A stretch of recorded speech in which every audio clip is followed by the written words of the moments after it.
Y si te dijera que pecar no es simplemente hacer cosas malas, ¿qué pasaría si, en realidad, la Biblia nos dijera que pecar es fallar a tu propósito en la vida? Durante siglos hemos escuchado la palabra pecado, pero ¿realmente entendemos lo que significa? Podríamos estar viviendo vidas correctas y aún así estar pecando sin darnos cuenta. En este video vamos a explorar el verdadero significado de la palabra pecado según la Biblia. Veremos su raíz hebrea, kata, y su equivalente griego, amartia, y entenderemos por qué pecar no es solo romper una regla, sino fallar al propósito para el que fuimos creados a amar a Dios y a los demás. Y al final, descubrirás cómo Jesús redefine el pecado para ofrecernos libertad real. ¿Qué tiene que ver el pecado con una flecha que no da en el blanco? ¿Por qué a veces creemos que estamos haciendo el bien cuando en realidad estamos pecando? ¿Puede una persona buena estar fallando a su propósito sin siquiera saberlo? ¿Y qué hizo Jesús para romper ese ciclo de pecado que parece dominar a toda la humanidad? Quédate conmigo para descubrirlo. Cuando escuchamos la palabra pecado, la mayoría de nosotros piensa en una lista de cosas malas que no deberíamos hacer. Pero, ¿y si el significado original fuera muy diferente? En la Biblia, la palabra más común para pecado no comenzó siendo un término religioso. En hebreo, la palabra es kata y literalmente significa errar el blanco, fallar el objetivo. Imagina a un arquero que apunta a una diana y la flecha se desvía. Y la idea.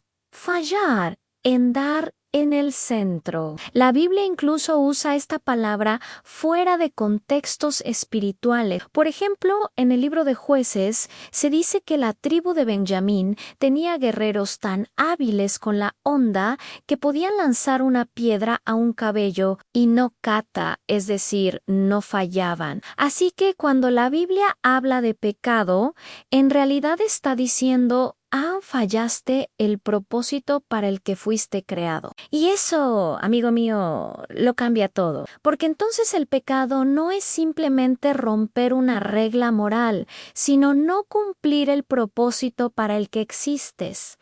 Pero, ¿cuál es ese propósito? Desde la primera página del Génesis, descubrimos que el ser humano fue creado a imagen de Dios.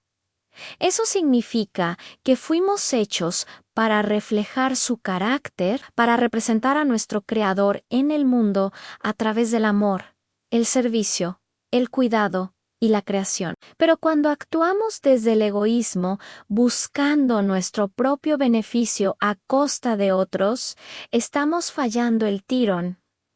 Estamos pecando. En palabras simples, pecar no es solo hacer el mal, sino dejar de hacer el bien que deberíamos. De hecho, en Santiago, las 4:17 se declara que aquel que sabe hacer lo bueno y no lo hace, le es pecado. Este versículo enfatiza que el pecado no solo se trata de hacer lo malo, sino también de la omisión, de no llevar a cabo las acciones correctas que sabemos que deberíamos hacer.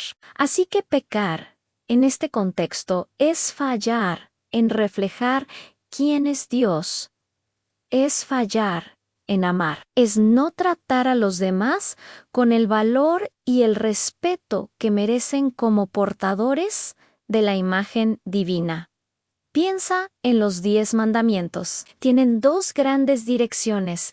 La primera tiene que ver con cómo amamos a Dios y la segunda con cómo amamos a nuestro prójimo. Y la Biblia los une en una sola idea: fallar en uno es fallar en ambos. Cuando pecamos contra alguien, cuando mentimos, herimos o despreciamos, también estamos pecando contra Dios, porque Él puso su imagen en esa persona. Por eso, Cuando José en Egipto se negó a acostarse con la esposa de Potifar, su respuesta fue: ¿cómo podría yo pecar contra Dios? Él entendía perfectamente que fallarle a un ser humano era fallarle a Dios mismo. Así que el pecado no solo destruye nuestra relación con Dios, sino también nuestra propia humanidad. Pecar es dejar de ser aquello para lo que fuimos creados. Pero hay algo aún más profundo y peligroso muchas veces,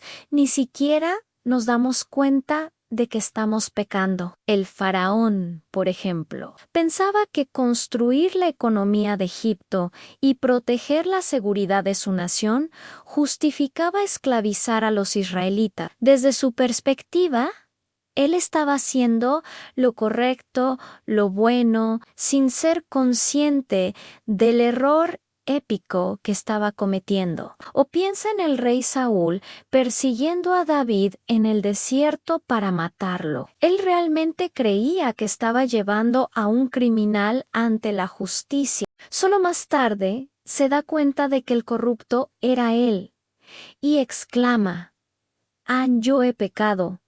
Yo soy el que ha errado». Entonces, pecar es mucho más que solo hacer cosas malas. Describe cuán fácilmente nos engañamos a nosotros mismos y creamos ilusiones para redefinir nuestras malas decisiones como buenas. La Biblia nos muestra que el pecado no solo es hacer lo malo, sino redefinir el bien y el mal según nuestra propia conveniencia. Nos autoengañamos, justificamos nuestras acciones.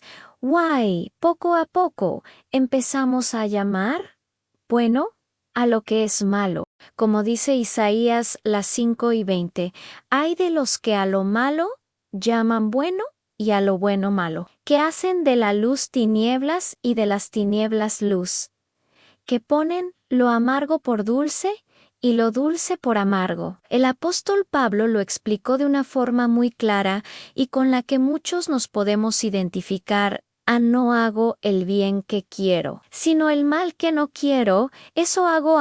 Él describe el pecado como una fuerza que vive dentro de nosotros, una especie de poder que nos domina. En otras palabras, no es solo un acto, es una condición interna, una inclinación al egoísmo, y eso explica por qué muchas veces sabemos lo que deberíamos hacer, pero simplemente no lo hacemos.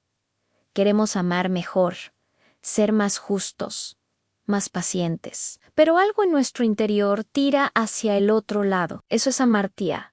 La palabra griega para pecado, fallar el tiro una y otra vez, aunque intentemos apuntar bien. El conflicto más profundo de la humanidad es todos fuimos creados con un propósito, pero todos hemos fallado en cumplir ese propósito. Y cuanto más intentamos corregirnos por nuestras propias fuerzas, más nos damos cuenta de que no podemos hacerlo solos. El pecado no solo daña lo que hacemos, daña quienes somos, nos convierte en versiones rotas de nosotros mismos. Y esa ruptura afecta todo a nuestras relaciones, nuestras decisiones, nuestra paz interior. Pero la historia de la Biblia no termina en el fracaso. Jesús entra en escena como el único ser humano que no pecó, el único que nunca falló en amar a Dios ni en amar al prójimo. Él fue la imagen perfecta de Dios en la tierra. Vivió como nosotros, enfrentó las mismas tentaciones, pero nunca erró el blanco. Y cuando murió en la cruz, cargó con todos nuestros fallos, con todas las veces que nosotros sí fallamos, a través de su vida, su muerte y su resurrección. Nos ofrece una nueva oportunidad. La oportunidad de volver a apuntar hacia el propósito correcto. No se trata de ser perfectos de la noche a la mañana, sino de ser restaurados, de dejar que Dios enderece nuestra mira y nos enseñe de nuevo a amar como Él ama. Entonces, pecar no es solo romper mandamientos, sino perder el propósito para el que fuiste creado. Es vivir fuera de alineación con el amor de Dios. Y cuando entendemos eso, nos damos cuenta de que el pecado no se trata solo de romper reglas, se trata de romper nuestra conexión completa con Dios y con los demás. Jesús vino a restaurar esa conexión. Cuando aceptamos su ejemplo y su gracia, el pecado pierde su poder y aprendemos a vivir con un nuevo sentido, a amar como Él amó. Así que la próxima vez que escuches la palabra pecado, recuerda esto, no se trata de cuántas veces caes, sino de hacia dónde estás apuntando. ¿Estás viviendo para ti mismo o para amar como Dios te llamó a hacerlo? Si hoy deseas reconciliarte con Jesús, si quieres empezar a apuntar en la dirección correcta, todavía tienes vida.